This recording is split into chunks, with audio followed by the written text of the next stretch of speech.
La scène d'ouverture de l'épisode 4 présente une vision de la jeune Rhaenyra parlant à Daemon en haut valérien, la traduction de son discours révélant davantage la profonde culpabilité que Daemon abrite. Bien le bonsoir, mesdames et messieurs. Nous sommes l'animation de la soirée. Après que Daemon ait eu des visions d'une jeune Rhaenyra à Harrenhal dans l'épisode 3, ses rêves éveillés deviennent plus intenses lors du dernier épisode. Apparemment influencé par les pouvoirs des arbres Baral et d'Alice Rivers, le passé de Daemon le hante alors qu'il voit la jeune Rhaenyra couronnée de Milly Alcock, lui-même sous la forme Daemon et sa défunte épouse Laena Velaryon à Harrenhal.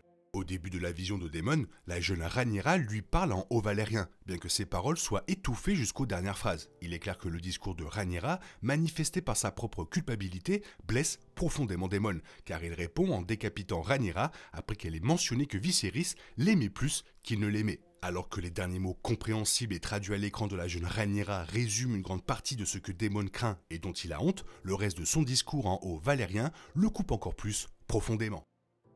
Considérant que les jeunes Rhaenyra et Daemon conversaient souvent en haut valérien pour avoir de l'intimité lorsque d'autres étaient là, le retour de cette fonctionnalité est extrêmement révélateur de l'état d'esprit de Daemon après avoir fui Père Dragon pour Harrenhal. Après l'épisode 4, le linguiste et développeur linguistique de Game of Thrones, David J. Peterson, a divulgué la traduction complète du discours en haut valérien de la jeune Rhaenyra. Peterson note que tous les dialogues n'ont pas été utilisés, audibles ou sous-titrés, mais il a quand même traduit l'intégralité du monologue qui a été décrit pour le caméo de Milly Alcock dans l'épisode. Dans la version étendue du discours en haut valérien de la jeune Rhaenyra, elle parle davantage de ses sentiments de jeunesse et de sa perception de Daemon, ainsi que de ses crimes et actes répréhensibles à son encontre. Cela mène au haut valérien qui a en fait été traduit dans l'épisode 4 avec sous-titres, où la jeune Rhaenyra déclare que Daemon a créé la version d'elle qui lui plaît, cherche à la détruire et simultanément l'aime, déteste et envahit sa position. La traduction en haut valérien de la jeune Rhaenyra est la suivante. On dit que les Targaryens sont plus proches des dieux que des hommes. À mes yeux, tu étais un dieu, Daemon Targaryen, le prince de la ville, le seigneur de Cupucier. J'étais une innocente, tu m'as exploité et abandonné. Tu as souillé mon nom pour la cour. Vous avez donné du pouvoir à mes rivaux. Vous avez essayé de me ruiner. Vous m'avez mis sur ce trône. Et tu m'aimes et tu me détestes pour ça. Tu m'as créé, Daemon. Pourtant, tu es maintenant déterminé à me détruire. Tout ça parce que ton frère m'aimait plus que toi. C'est ce que tu as toujours voulu, n'est-ce pas ?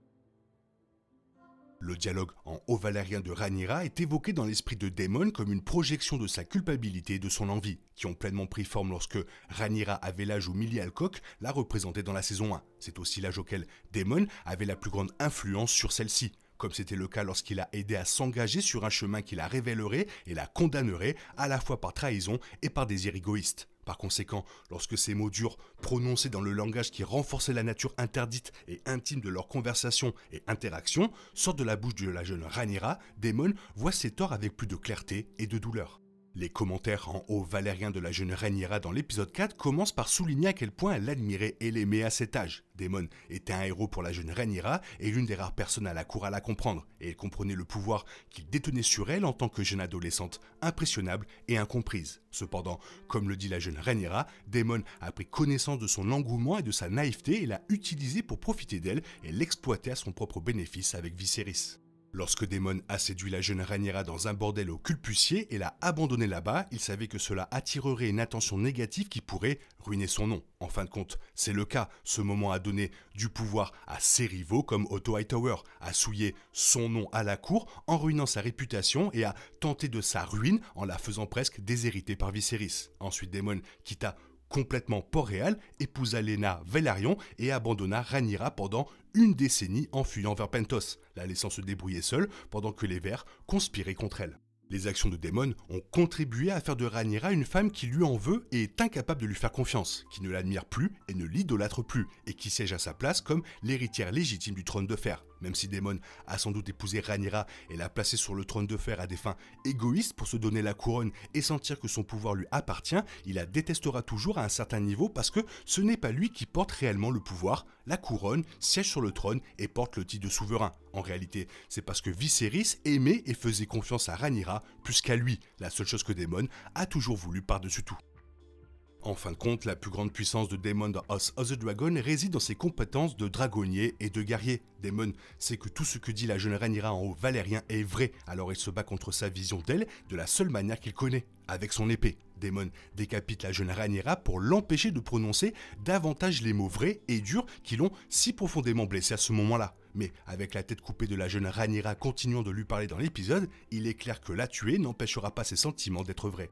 Bien que ce ne soit que dans une vision, Daemon doit également comprendre que tuer Rhaenyra est le seul moyen pour lui de revendiquer le trône de fer dans l'histoire. Cependant, cela n'accomplirait toujours pas ce qu'il veut s'il la tué. Il sait au fond de lui que, pour les mêmes raisons que Viserys n'a jamais parlé à Daemon du rêve d'Aegon ni ne l'a nommé héritier, il ne fera pas un aussi bon dirigeant que Rhaenyra. Il peut continuer à lui en vouloir pour ce qu'il croit qu'elle lui a volé, mais même dans ses visions, Daemon ne peut pas décapiter Rhaenyra de Milly Alcock et l'empêcher de devenir la reine qu'il a aidé à devenir. Alors à quel point ces visions sont vraies, car après que Daemon ait tué Rhaenyra, la tête plongée dans une mare de sang, Daemon se réveille dans son lit et a du sang sur la main. Un instant plus tard, il a disparu. Ce qui s'est passé n'est pas du tout clair, mais cela suggère un brouillage des lignes, montrant qu'il ne s'agit pas de simples rêves, mais de visions ou d'hallucinations beaucoup plus vives qui ont un impact tangible sur son état d'esprit et sa capacité à fonctionner. Dans l'un des éléments les plus frappants des visions d'Harrenhal de Daemon, il suit ce qui semble être Aemon Targaryen à travers un certain nombre de couloirs, jusqu'à ce qu'il voit son visage et se rende compte que ce n'est pas Aemon, mais lui-même, portant même le bandeau sur l'œil de son neveu. Daemon et Aemon sont des seconds fils qui croient qu'ils auraient dû être rois, de grands guerriers qui commandent de féroces dragons et des hommes prêts à faire tout ce qu'il faut pour obtenir ce qu'ils veulent. Je pense qu'il est assez intéressant d'envisager la séduction potentielle de Daemon par Alyce compte tenu de cette vision. Dans le livre, bien qu'il n'y ait aucune trace d'elle ayant une relation avec Daemon, elle a une relation sexuelle avec Aemon plus tard dans l'histoire. Cela pourrait à tout le moins en être un présage. La plus grande préfiguration est celle de ce qui pourrait être le plus grand moment de la saison 3 de House of the Dragon, Daemon contre Aemon. Il a longtemps semblé qu'une confrontation était prévue et, comme mentionné, ils s'affronteront dans le ciel au-dessus d'Harrenhal. Daemon se considérant comme Aemon, c'est essentiellement lui qui voit son destin dans House of the Dragon. C'est l'une des plus grosses erreurs de Daemon, il n'aurait jamais dû aller à Harrenhal, il aurait dû rester avec Rhaenyra. Toi, qu'est-ce que tu en penses? Fais-moi part de ton avis dans la zone commentaire, sinon il est temps pour toi de reprendre le cours normal de ta vie. On se retrouve bientôt pour une nouvelle vidéo. Bisous bisous, bye bye. Il est impossible de compter sur les autres de nos jours, on est obligé de tout faire soi-même. Je me trompe? Rien de grave, j'avais tout prévu. Où va le monde, je vous le demande.